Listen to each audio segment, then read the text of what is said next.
Construction remains Australia's most male-dominated industry, with women making up just 14% of the workforce and occupying less than 2% of on-site roles.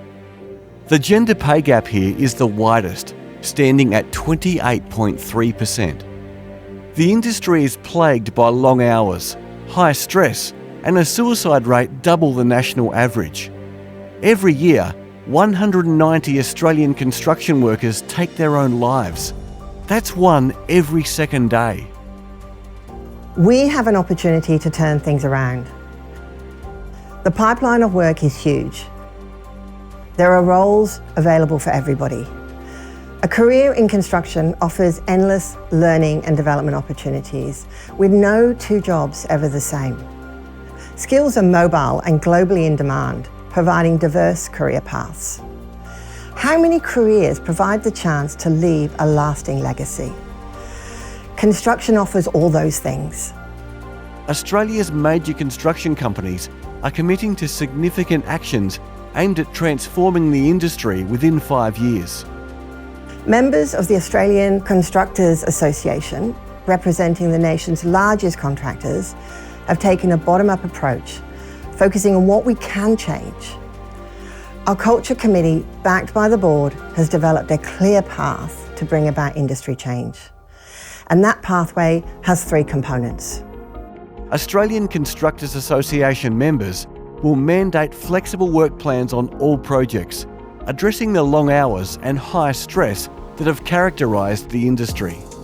Facing major workforce shortages, ACA is committed to rebranding the industry to attract new talent, showcasing exciting opportunities in our industry.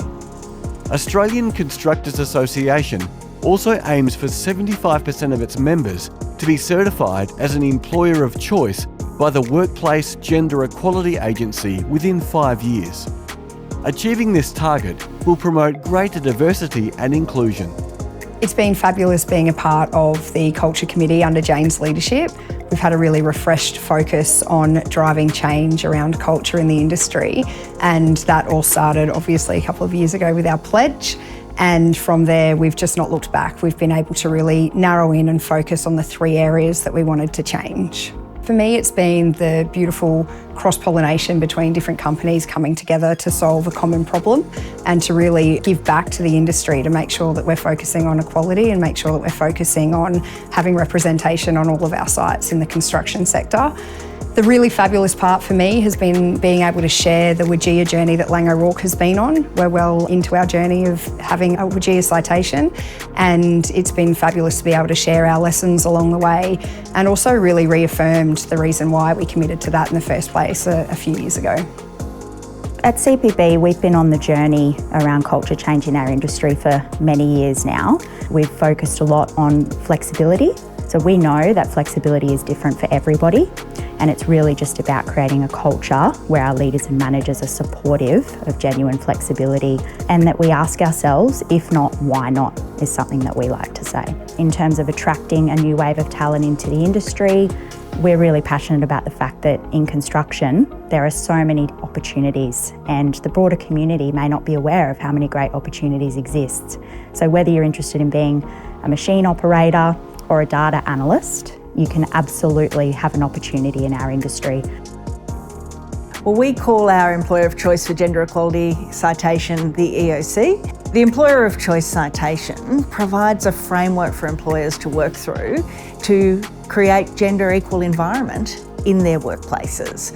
And importantly, it also includes an articulation and a measuring of the employee experience. So we've been working at 2 levels. We work at an industry level with the ACA because some of these challenges, including changing gender stereotypes, actually have to happen at a more macro level. So we work at an industry level with the peak, but also with the individual employers about how they can analyse what's happening in their workplace, understand where the opportunities for change are, and put those changes into place. If we're going to say you're an employer of choice for gender equality, we want to know that the experience in the workplace is one that's equal. The other thing that's been really rewarding as we're going through this process and developing the pledge is the connections that we've had in with things like the Culture Standard, CICT, and New South Wales government, we couldn't do some of what we're doing without that support or without that connection. It's all coming together, and you can see this real momentum in terms of what we can achieve over the next few years, and the fact that I do really think the landscape for culture is going to look different.